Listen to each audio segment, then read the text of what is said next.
for the front and 2 pieces fabric for the back. Huwag kang tumawa.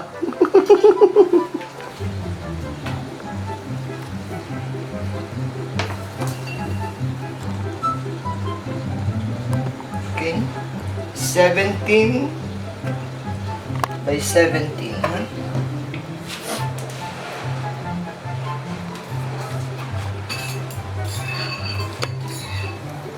Seventeen by 17.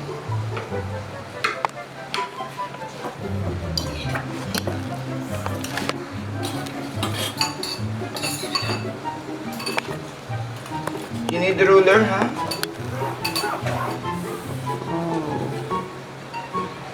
Galing. Pero kung professional na kayo, kahit wala nang ganito,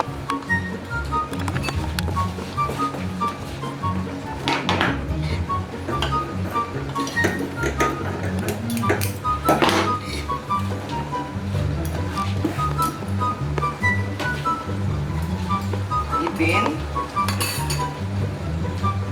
nyo. See to it lang na stretch yun.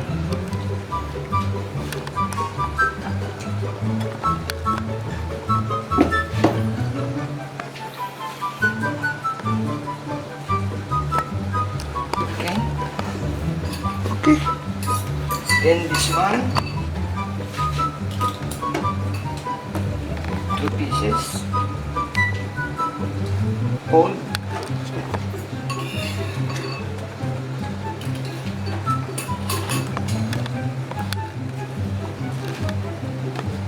Hold.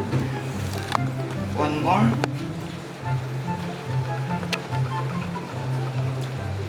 Hold. Hold. Hold.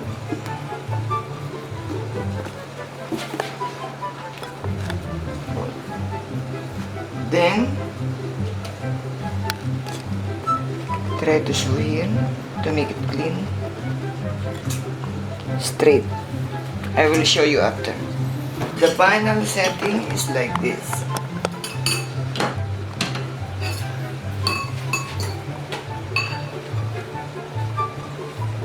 But I will show you how to do this in Act 1.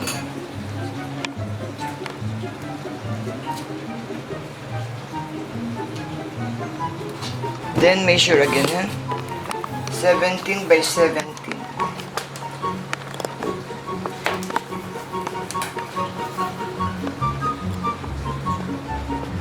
17, 17, 17, 17.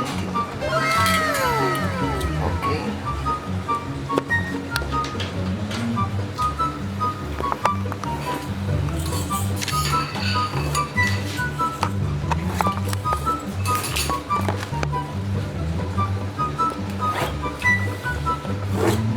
Pakita ko sa inyo kung paano natin gagawin at buuin ito. Sama ko na yung boses mo dito pa. Para mas maliwanag at nang masundan yung isa-isa. Sayang English mo eh.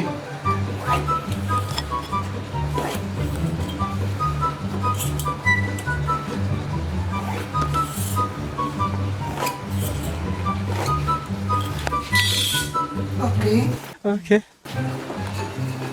I repeat, 17 by 17 by 17, 17. Come square.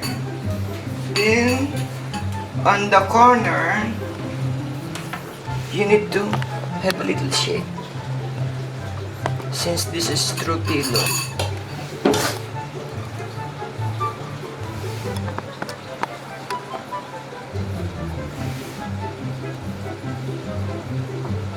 Okay? Okay, let's make it.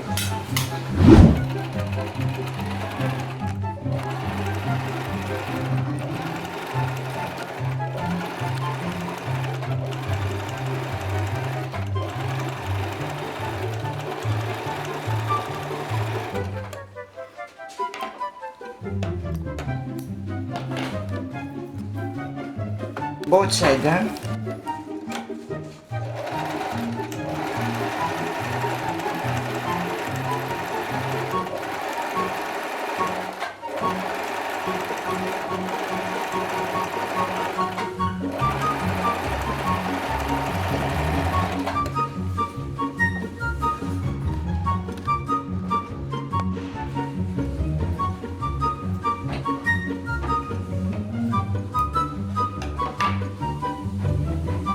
At nakalimutan ko nga palang sabihin sa inyo. Itong True Pillows na ito ay without zipper.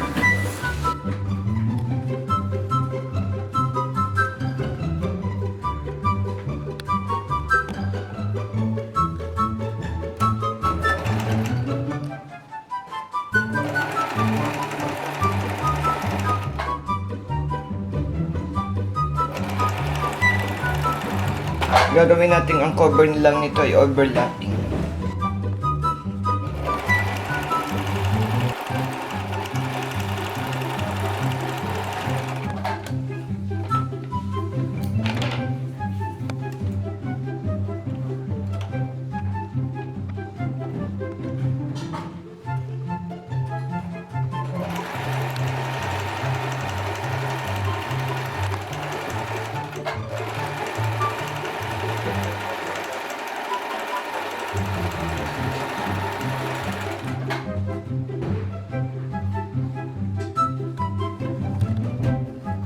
Ito yung 2 pieces na gagamitin natin sa back.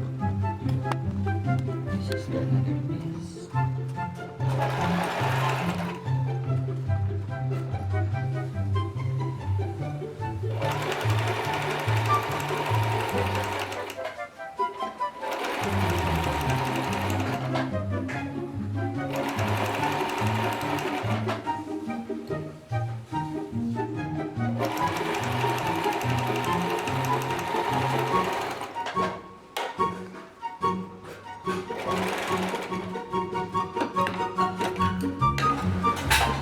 Front side, lay down nyo lang.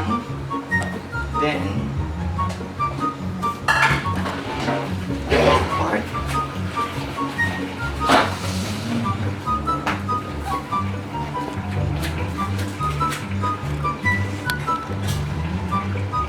Pag binuo natin ito, bali ang magiging final measurement nito is 17 by 17. Depende sa size ng pillows nyo. 18 by 18, which is the standard one is 18 by 18. Itong ginagawa ko is 17 by 17 kasi yun ang sukat ng unang ko. Ito yung sinasabi ko na dapat ika-carve para maganda.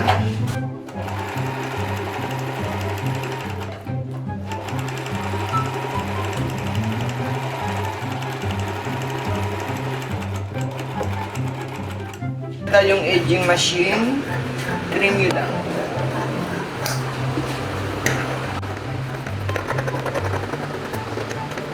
Okay.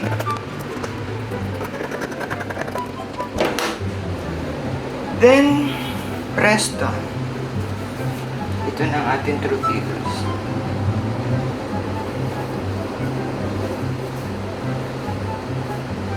Ito yung sinasabi ko sa inyo. Dapat may shape siya dyan. Para hindi siya masyadong matulis yung corner. Then, ilagay na natin itong True Pillows dito.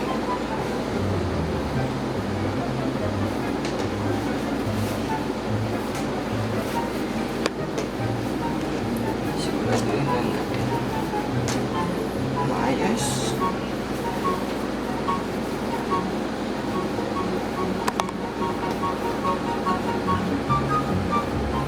Sinasabi ko sa inyo, since wala tayong zipper, overlapping lang ang ginawa natin.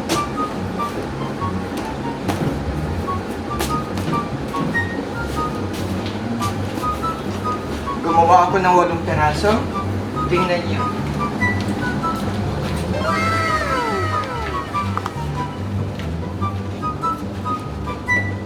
Okay. Presto. 8 pieces True Pillows.